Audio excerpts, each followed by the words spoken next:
In this video, we're going to talk about social academic instructional groups, another fun acronym from PBIS and our team. In a social academic instructional group, students who are not responding to check-in, check-out meet with a staff member at least once a week to focus on specific social skill set that will help them manage their behavior in the classroom. This intervention is in addition to check-in, check-out. So this works really well with daily monitoring and mentoring. The intent of social academic instructional groups is to teach social skills, or more specifically address skill deficits identified by the data. So in check-in, check-out, you're going to start noticing patterns that there may be a specific skill set deficit, and that's where you're going to target this. So there's three types of skill building groups. There's pro-social skills, so interactions with others, initiating conversation, reciprocating conversation, and making age-appropriate social choices. Problem-solving skills, how to respond or cope or overcome challenges. And then there's also academic behavior skills, so such as organization, problem-solving, asking for help. So these work best if used with daily progress reports, so the check-in, check-out. And these are often the skill groups facilitated by social workers, counselors, if you have a response to intervention for behavior person in your school. It typically happens outside of the classroom, but you're definitely able to pull small groups together within the classroom as well.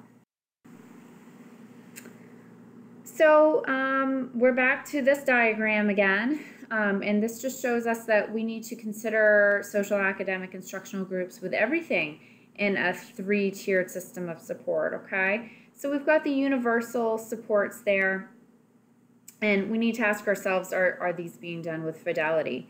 This is everyone, everywhere, all the time, okay?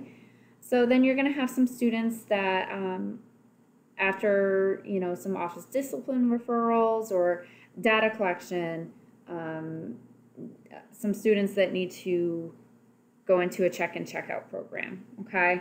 And so then you're starting to see some specific skill deficits where they're not quite meeting 80% over probably about 5 or 6 weeks. So then you need to consider a social academic instructional group. And this is where you can become more precise with your problem statement, and you teach to that problem statement, okay? But you're also going to continue to monitor with that check-in, check-out. So you're going to do maybe a brief FBA, do some problem solving if that continues, okay? And then you're going to see later on there's more problem solving and perhaps a more complex FBA if what you're doing isn't working over a short amount of time. Okay, so simple selected interventions or differentiation. So you've got basic social academic instructional group. So this is a boxed curriculum. Some of your schools may be using Second Step or skill streaming. So those are curricula that you can pull lessons directly from. So this should be simple and frequent, maybe once or twice a week. So some guidelines for implementing social academic instructional groups. We also call it SAG. The student has earned less than 80% on check-in, check-out type program over the previous 6 weeks. So those levels of risk, place them in check-in, check-out. You're doing some program progress monitoring, and they're not making progress because they lack specific skills. So you're starting to see where those specific skills are, and then you're able to add a layer of support there, okay?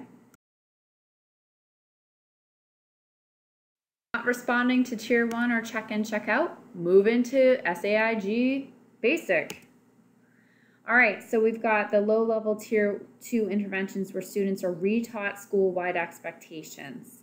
Those topics are based on the top problem areas by location and problem behavior. So you're pulling the data directly from your daily progress report, that check-in, check-out slip, okay?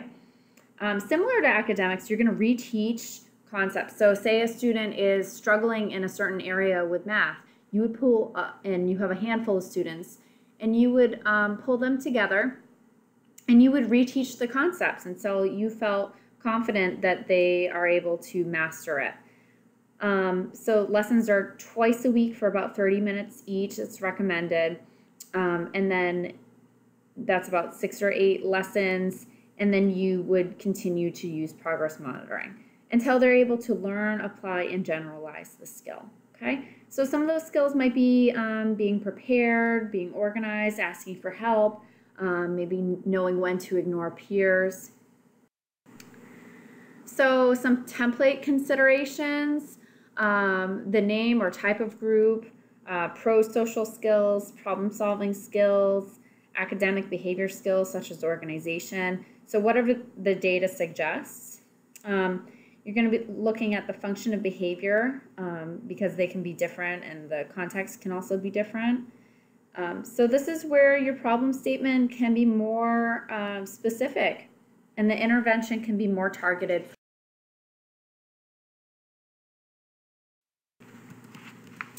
So some pieces to the puzzle for you to talk about with your team. So based on Tier 2 training and benchmarks for advanced tiers, so that's the fidelity tool that you're going to look at your implementation based on data. They need to be tied to school-wide expectations. Ongoing daily progress monitoring. And you're going to ask your team, what curriculum do we have? It needs to be, these groups need to be able to have a student join quickly at any time. So there needs to be kind of like a rolling entrance for that. And it's skill-based. So this is not counseling or therapy. It's specific to the skill, and you're teaching that skill for behavior. Okay? So your entrance and exit criteria may be different, but it's typically the entrance would be for students who are not quite responding to check-in, check-out. And then your exit criteria may be meeting and maintaining 80% or above for 6 to 8 weeks. Okay, so you establish that with your team. Okay, so we've kind of talked about the basic social academic instructional groups, but then there's also intensive social academic instructional groups. So those are students who have the skills but won't do or just choose not to. So this is where you're going to review social skills and focus on acknowledging the students for making respectful choices. They may have previously been on check-in, check-out before and in social academic instructional group basics and just not responding to that. So that's where you're going to become even more defined and targeted with those skill groups. You also may need to consider adding a layer of reinforcement that's individualized to the student to get them motivated. So you don't have to spend a bunch of money to create some of these lessons. You can make them on your own. Here's kind of the template for that. State behavioral expectations, specify the observable student behaviors or rules, model the appropriate student behavior, and then students practice appropriate behaviors, and then you reinforce those behaviors. And then steps for behavioral lesson plan, explain expectations and why, provide the rationale, why it's important. Check for student understanding or buy-in, model some examples, then you check again for their understanding. And then this is the important part, model non-examples. We do not want students modeling non-examples. We don't want them practicing those kinds of skills, the non-example. That's for the adult to model for the students if you choose. Then again, you're going to check for understanding and then have them model examples the correct way and have them practice.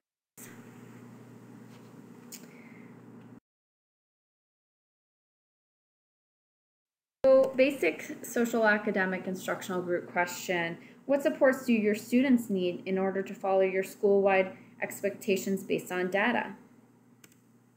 Tier 1 and check-in, check-out supports are not enough based on data.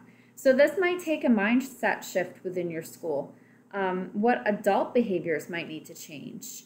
What do you need to do to be able to provide scaffolds and supports throughout your school? A word about fidelity, the new F word in education. If less than 70% of youth are responding to any of the interventions, the secondary systems team or the Tier 2 team should review the integrity of the intervention and make adjustments as needed. So you're going to be looking at the intervention and implementation.